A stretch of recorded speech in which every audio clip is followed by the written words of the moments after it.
Muchísimas gracias, Alejito. Efectivamente, ya está con nosotros nuestra ginecobstetra, la doctora Xochitl Centeno, para conversar sobre ese dolor durante la menstruación o la dismenorrea. ¿De qué se trata? ¿En qué momento eso aparece? ¿Cuál es el tratamiento? Ella nos lo va a orientar. Bienvenida, doctora. Gracias por acompañarnos. Buenos días, gracias por la invitación. Exactamente, el término de dolor de la regla científico es dismenorrea, ¿verdad? La dismenorrea puede ser de causa primaria y secundaria. Primaria es cuando desde el inicio, desde que la niña comienza a hacer menstruaciones, hay dolor. Sí. Y secundaria es cuando ya hemos tenido 2 o 3 años con menstruaciones normales, sin molestia alguna, y posteriormente nosotros iniciamos ese dolor. Es un dolor de tipo punzante, tipo cólico, que nos puede dar, se puede asociar a otros síntomas como la diarrea. Se puede también haber épocas en que se alterna con estreñimiento, vómitos, y lo importante del tema es que esto a veces puede hacer que la paciente no vaya a clase, hacer que la paciente no vaya a trabajar. Entonces, es de ahí la importancia, y es un motivo de consulta frecuente también el dolor con la menstruación. Correcto. Cuando está ese dolor, doctora, ¿empieza en los primeros días de la menstruación, el primer día de la menstruación, o puede aparecer unos días antes de que llegue la menstruación? En ese sentido, pues preguntamos si es cuando inicia la pubertad, es decir, en las adolescentes, o ya en muchachas jóvenes o mujeres más adultas. Sí, normalmente el dolor puede iniciar desde las primeras menstruaciones, y también se puede, digamos, iniciar cuando se asocia a otras patologías, por ejemplo, endometriosis, infecciones pélvicas, que ya son en la vida adulta. Entonces puede aparecer de pronto. Lo importante de esto es que la paciente sepa identificarlo y sepa tratarlo, ¿verdad? Siempre es importante que, aunque nosotros digamos es un dolor natural, normal de la menstruación, si la paciente tiene dudas al respecto, vaya a pasar consulta.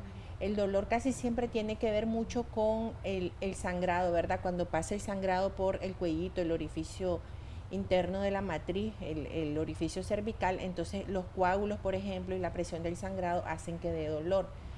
Es común que nuestras abuelitas, nuestras tías nos digan, cuando tengas un bebé o cuando salgas embarazada, este dolor mejora, y sí tiene su lógica, porque en el momento del parto, ya sea parto cesárea y momento de nacimiento, puede haber dilatación del cuello de la matriz, y eso permite una salida más fácil, ¿verdad?, del sangrado. Nosotros tenemos que orientar y ver a nuestra adolescente cuando comienza a tener estas molestias, para que nosotros podamos identificar en qué momento tenemos que llevarla al médico, ¿verdad? Cuando ya no es natural, cuando ya no es lo normal. Cuando existe esto, doctora, ese dolor podría ir acompañado también de algún olor durante la menstruación, un olor característico.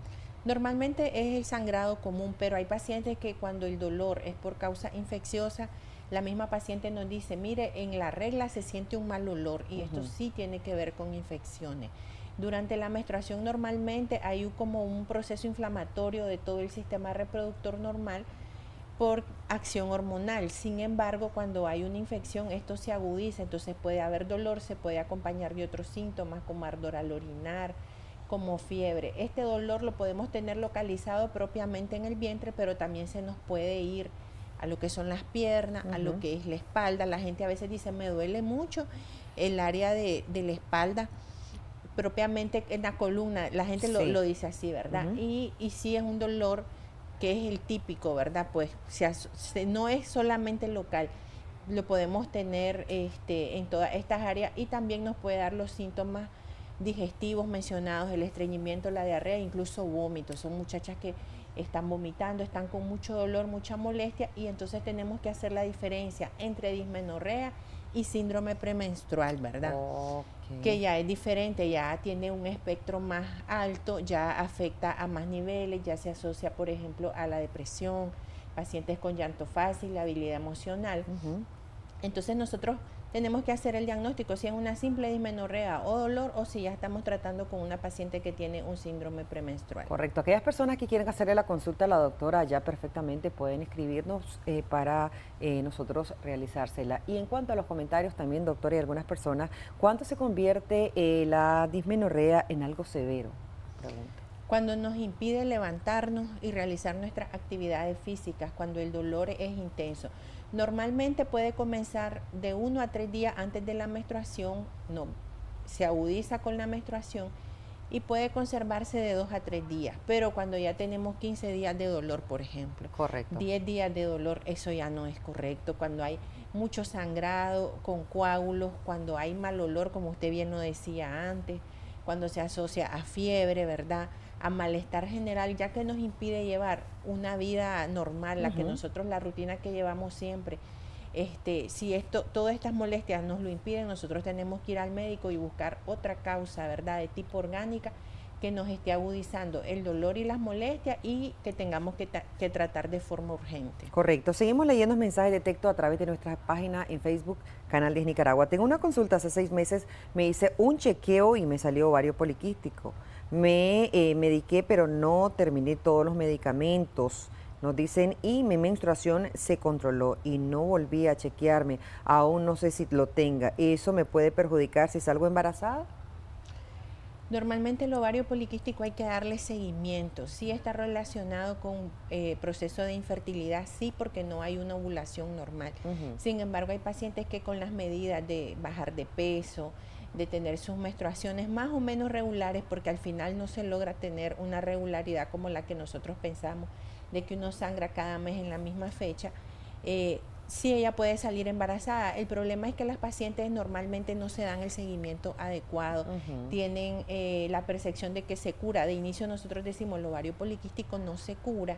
Si uno logra salir embarazada también tiene que cuidarse. Si ya se le había iniciado previamente, por ejemplo, un tratamiento de metformina y sale embarazada, ella tiene que continuar la metformina durante el embarazo y hacerse todito el chequeo continuo, porque tienen también más o menos de un 15 a un 20% de posibilidades de pérdida en el embarazo por solo el antecedente de ovario poliquístico. Bueno, nos dicen por acá, saludos. Una pregunta, ¿los ovarios poliquísticos y la padecen las mujeres desde que comienza la menstruación o en el tiempo que se van formando? Y otra de las personas, a mi hermana le pasó la regla hace casi 2 semanas y hace unos días empezó unos dolores como menstruales, describe ella. El sangrado le duró 2 días completos, le bajó el 8 y ya el 10 casi nada, nos preguntan acá. Con respecto a la primera pregunta, nosotros tenemos óvulos desde que nacemos, ya traemos algo que se llama reserva ovárica, que alrededor de los 40 años va disminuyendo totalmente. A partir de los 35 podemos decir agudizado más en los 40. Sin embargo, el ovario poliquístico es evidente hasta que nosotros comenzamos a tener ovulación. ¿Cuándo comenzamos a tener ovulación? Cuando tenemos la primera menstruación. Las edades van comprendidas desde los 9 años.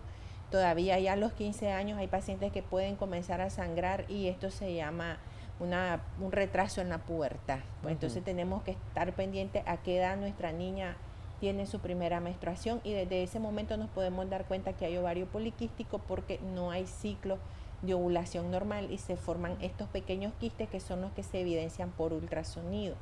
Con respecto a la otra pregunta de la paciente, aunque sean 2 días y sangró poco, es menstruación, ¿verdad? Si ella está asociada a mucho dolor, lo ideal es que la lleve a valoración, que se le realice su ultrasonido. Pueden haber quistes de ovario grandes, que son quistes generalmente benignos, pero algunos llegan hasta operarse porque son tamaños muy grandes. Mayores de 5 centímetros ya son candidatos y que den dolor, son candidatos a cirugía. Entonces es importante que la paciente sepa que si tiene alguna patología asociada.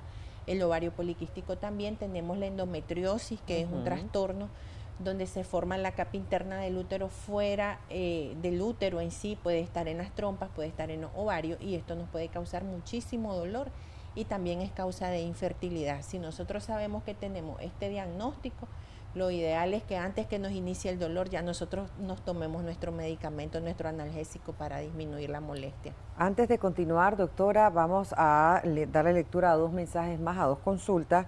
Y muy buenos días, ¿qué puedo tomar? Desde mi primera menstruación he tenido dolor, ahora tengo 32 años y ya me operé, me duele aún más. Y últimamente ando dolor en uno de mis senos. Sí, nosotros siempre hacemos una recomendación de un analgésico no esteroideo, entonces estamos hablando de genéricos ibuprofen, naproxeno, que son de mucha ayuda. La diclofenac también, esto está en dependencia si la paciente es o no es alérgica. Muchas pacientes toman acetaminofén o paracetamol, sin embargo, es antipirético más que analgésico. Entonces, nosotros tenemos que hacer la diferencia en qué es lo que nos cae mejor. Sí. En este caso, al final, lo ideal es que nosotros, si sabemos que nos va a venir la menstruación y nos viene con dolor y andamos los primeros síntomas, no dejemos que el dolor se instaure. Nosotros nos tomamos el tratamiento antes. Nosotros estamos desde antes de la molestia, ya tenemos los primeros síntomas, comenzamos a tomar el analgésico cada 8 horas porque es más fácil prevenir el dolor que quitarlo. Ya instaurado, nosotros le preguntamos a la paciente en escala de 1 al 10 cuánto le duele, siendo 1 lo más poquito y 10 el dolor más grande. Entonces, si hay pacientes que nos dicen que están en una escala de 7, 8 del dolor, ya es más complicado quitarle el dolor. Y si usted escucha, es muy común que digan, me tienen que inyectar para quitarme el dolor. Sí, doctora. Es porque ya se pasó, digamos, el nivel del dolor y ella ya lo tienen bien puesto y ahí cuesta un poco más quitarlo. Correcto. Dice una de las personas, muy buenos días, ya tengo más de 3 días con un dolor en el vientre. Ayer me hice el PAP y hoy amanecí igual, con un poco más de dolor. Si nosotros vemos el dolor en el bajo vientre, no solo puede ser relacionado a la menstruación, hay que ver en qué momento de nuestro ciclo nos está dando, tenemos que ver si está asociado o no a estreñimiento, porque puede haber un colon irritable. También nos pueden doler las infecciones que son de transmisión sexual, como la enfermedad pélvica inflamatoria. Una infección de vías urinarias también nos puede dar dolor en el vientre, y los dolores irradiados, ¿verdad? De los lados, incluso las infecciones urinarias, típicamente que la gente dice, me duele el riñón, no siempre va a doler allá atrás, ¿verdad? También puede dar dolor en bajo vientre las infecciones urinarias. Entonces tenemos que hacer esas diferencias. Correcto. ¿Recomendaciones en cuanto al tratamiento, doctora? Si nosotros el dolor nos incapacita para ir a trabajar o ir a clases, hay que hacer la consulta, descartar otras causas orgánicas y prevenir las complicaciones. Bueno, muchísimas gracias, doctora, por cada una de las orientaciones y recomendaciones. Si usted tiene alguna consulta, ahí veíamos los números de teléfono en pantalla. Nuestra especialista, la doctora Xochitl Centeno, con muchísimo gusto le va a atender. No deje pasar ningún tipo de dolor, pero que sean los especialistas quienes nos indiquen cuál es el tratamiento más idóneo. Gracias, doctora. Gracias por la invitación. De inmediato vamos a una pausa y regresamos.